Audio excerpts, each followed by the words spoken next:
નમસ્કાર. અહીં આપણે જટિલ વિષયોને એકદમ સરળ બનાવી દઈએ છીએ.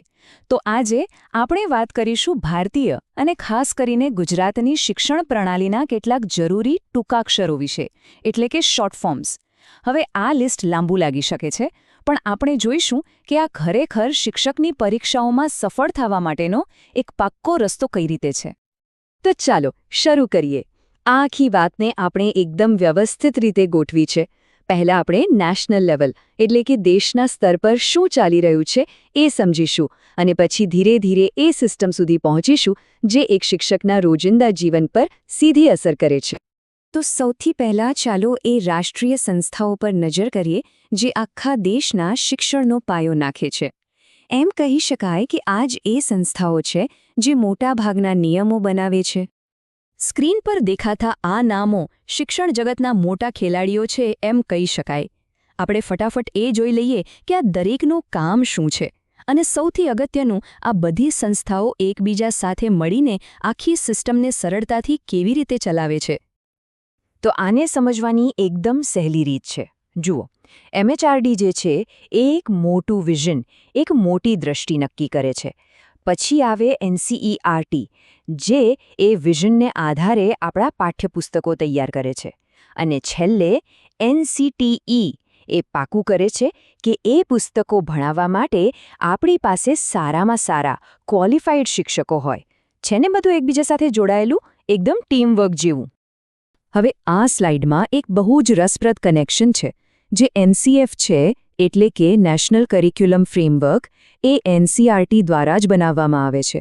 અને આ NCF એક બ્લુપ્રિન્ટ જેવું કામ કરે છે, જેના આધારે CBSE શાળાઓના લાખો વિદ્યાર્થીઓ જે પુસ્તકો ભણે છે એ તૈયાર થાય છે.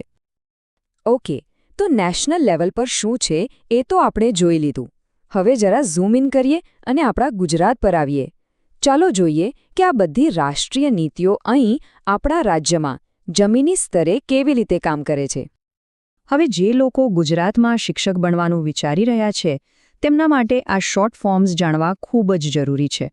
કારણ કે આ એ જ બધી સંસ્થાઓ છે જેમની સાથે કારકિર્દી દરમિયાન કામ પડવાનું છે. પરીક્ષાઓ માટે એક ખાસ તફાવત યાદ રાખવા જેવો છે. DEO અને DPEO વચ્ચે શું ફરક છે? તો જુઓ, DEO એટલે ડિસ્ટ્રિક્ટ એજ્યુકેશન ઓફિસર, જે માધ્યમિક અને ઉચ્ચતર માધ્યમિક શિક્ષણનું કામ સંભાળે છે. જ્યારે DPEO એટલે કે ડિસ્ટ્રિક્ટ પ્રાઇમરી એજ્યુકેશન ઓફિસર ખાસ કરીને પ્રાથમિક શિક્ષણ પર જ ધ્યાન કેન્દ્રિત કરે છે. બસ આટલો જ ફરક છે. અને આ તો આખી સપોર્ટ સિસ્ટમનો નકશો છે એમ સમજો. આના પરથી ખ્યાલ આવે છે કે કઈ રીતે મદદ છેક ઉપરથી એટલે કે જિલ્લા સ્તરના અધિકારીઓ પાસેથી તાલુકા સ્તરે અને ત્યાંથી છેક શાળાઓના નાના નાના ક્લસ્ટર સુધી પહોંચે છે, જ્યાં શિક્ષકોને રોજબરોજની મદદ મળતી રહે છે. આ સંસ્થાઓને તો ગુજરાતના શિક્ષણ તંત્રની કરોડરજ્જુ જ ગણી શકાય. પછી એ રિસર્ચ હોય, શિક્ષકોની ટ્રેનિંગ હોય કે પછી આપણી શાળાઓમાં ટેકનોલોજીનો ઉપયોગ હોય, આ બધું જ અહીંથી સંભાળવામાં આવે છે.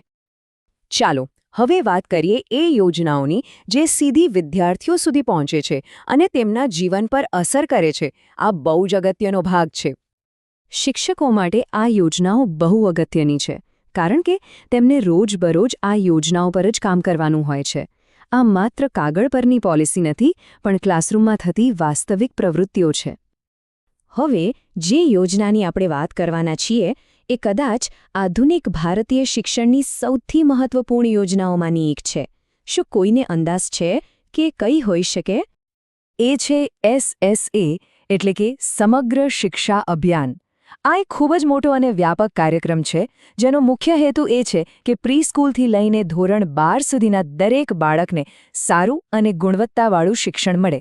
કાયદામાં જે શિક્ષણનો અધિકાર છે તેને હકીકતમાં આ જ યોજના અમલમાં મૂકે છે. આ સિવાય પણ કેટલીક ચોક્કસ જરૂરિયાતો માટેની યોજનાઓ છે, જેમ કે KGBV, જે ખાસ કરીને વંચિત પરિવારોની દીકરીઓ માટે છે, જેથી તેઓ ભણી શકે. અને બાલા, આ તો એકદમ જોરદાર આઈડિયા છે, જેમાં સ્કૂલની દિવાલો અને બિલ્ડિંગને જ શીખવાનું એક સાધન બનાવી દેવામાં આવે છે. સારું, અત્યાર સુધી આપણે પોલિસી અને વિદ્યાર્થીઓની યોજનાઓ વિશે વાત કરી.